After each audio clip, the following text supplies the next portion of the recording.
Sean Hart, can we say J-Mo to be a number one receiver? No shade, though.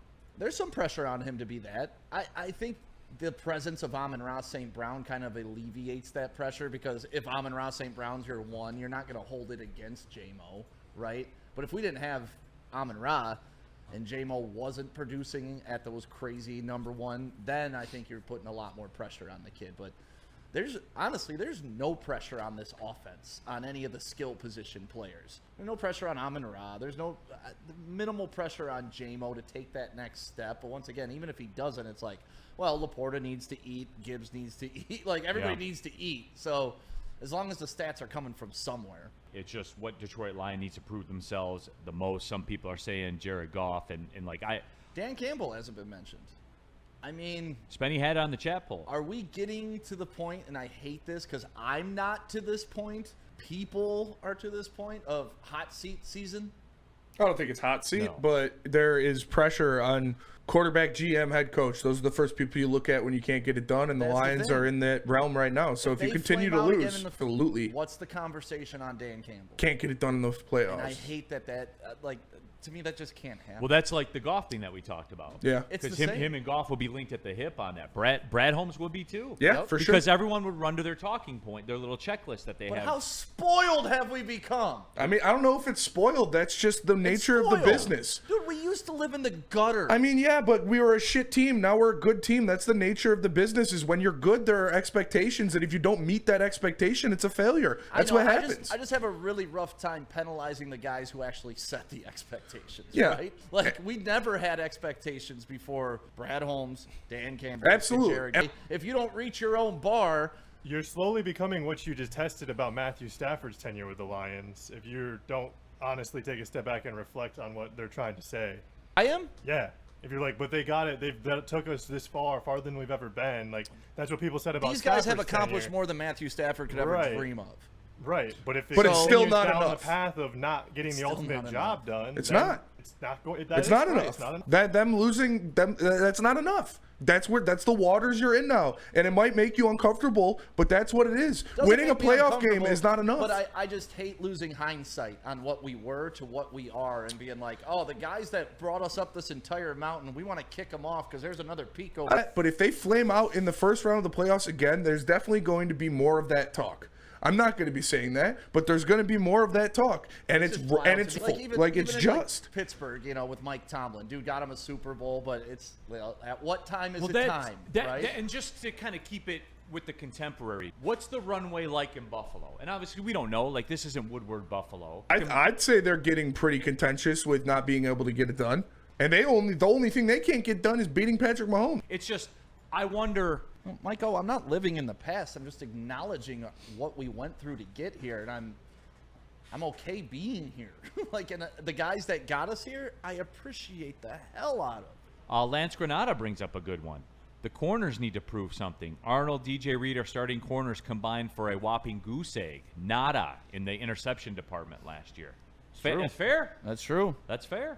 I think that's the next evolution of Terrion Arnold. Like, he's been there, right, on all the throws. That's why he gets pass interference. The only time you get pass interference is if you're right next to the guy, right? So he's there.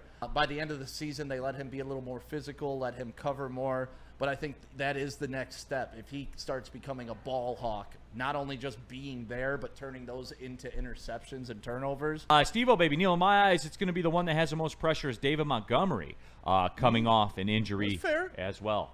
I mean, you want to talk about Jared Goff underperforming in that playoff game. David Montgomery did not come out stars and stripes either. I mean, he had a rough go at it, and you could see it. Like, Neil, remember before that game, they showed that footage of him walking in, and I think I showed it to you. I was like, he looked like he got a little hitch in his giddy up walking into the building, and you saw it in the game. And also, the pressure on him is every time he gets a touch means Jahmyr Gibbs is not. I'll tell you this too. It will not sit well with the fan base. They want Jahmyr Gibbs to have 500 carries and 500 catches because that's not good for business. You use running backs for 5 years, churn them, burn them, and find another. If that's your game plan, then okay. But this regime hasn't shown that that's the case because look at the money they gave David Montgomery. Right. So, but these drafts, dude. Like, I pull up the draft history and look. It's crazy. Like that first draft, Penny first draft. Sewell, Anzarike, Aleem McNeil, Ife Melifonwu, Amon-Ra, Derek Barnes, Jefferson. That was the first draft out of the rip. That expedited this growth process by at least a year, maybe 2. And then the next year was Aiden Hutchinson, J-Mo, Josh Paschal, Kirby Joseph, James Mitchell, Malcolm Rodriguez, James Houston, Chase Lucas. Then give me Brian Branch, Jack Then Jahmyr Campbell. Gibbs, Jack Campbell, Sam Laporta, Brian Branch. That was all in a row. That's an insane 4 picks. And that was the Broderick Martin draft, by the way. Yeah. And they're not just starters; they're stars. Yeah. Like that draft that you mentioned, Jack Campbell. You mentioned Jahmyr Gibbs. Like those are Brian Branch. Those are all pro type players. Mm-hmm. It's not just hey, we got a guy that can stop the gap. Colby Sorsdahl was in the 5th round. Antoine Greed in the 7th round there. Then last year, obviously, Terrion Arnold, Ennis Rakestraw, Manu, Vaki, Makai Wingo, and Christian Mahogany. Who, by the way, Terrion Arnold, his floor seems to be a cornerback too. You know, jury's out on Rakestraw. Manu's considered could be a starter. Could be, right? We'll see. Well, we'll see. We don't know. We don't know. Vaki was a borderline Pro Bowler on special teams. Wingo's like a nice, He showed signs of promise before injury. Yeah, he's a 6th-round pick. Yeah. And then He'll be a Mahogany. rotational piece this and then year. Mahogany's going to be a starting guard that was a 6th-round pick. Yeah. You can't. You know what? You can't say a word about a Brad Holmes draft pick. You can't. No. You can't question it. You have no right to. None. That is insane. But Neil, if he doesn't win a Super Bowl this year, Yeah, that is true. Yep. If you want to look at the situation he walked into, I'll give you the 2 drafts before him. No. The 2 drafts before him. oh, and then look at the salary cap. Jeff Okudah. Oh, DeAndre Swift. Star. Julian Okwara. Jonah Jackson. Star. Logan Jackson. Stenberg. Quintez Cephas. Jason Huntley. John Pincini. Jay Sean Cornell. TJ Hawkinson. Jelani Tavai. Will Harris. Austin Bryant. Travis Fulgham. Ty Johnson. Isaac Nuda. And PJ Johnson. Ty Johnson probably had the best career out of all of them, and he's just in a perennial backup for different teams. So those are the 2 drafts that he walked into, that he inherited. And then his first 2 drafts were Aiden, J-Mo, Paschal, Joseph, Malcolm Rodriguez. And the draft after that was Jahmyr Gibbs, Jack Campbell, Sam Laporta, Brian Branch, all in a row.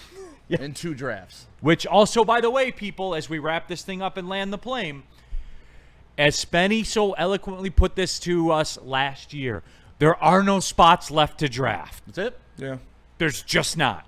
Unless an all-pro retires before training camp. Yeah. But they got the guy. And the draft hadn't already happened. Yeah. I mean, look at the big topics we're talking about, like backup quarterbacks. Matt loves it. That's the biggest news we got right now. Mm-hmm. Who's going to play opposite our premier defensive end? Yeah, when healthy, you have one of, if not the best roster in the NFL. So, got to go out there and win a Super Bowl. The draft before that, by the way, too, since people Frank Ragnow, obviously that was a good pick. Yep. We weren't expecting to do this, but it's Super Bowl or bust. that was a long way of saying you got to win the Super Bowl or it doesn't matter. Or it's but a failure. That's also why I will never understand the lack of appreciation and if they're not good enough, get them out of here. They haven't done enough for us. It's like what? Like come on. I appreciate them, Stick, but it's time now. Food stamps to at least a nice little house. Right. We're not living in a mansion. And I want a bigger house. Yep. We can want.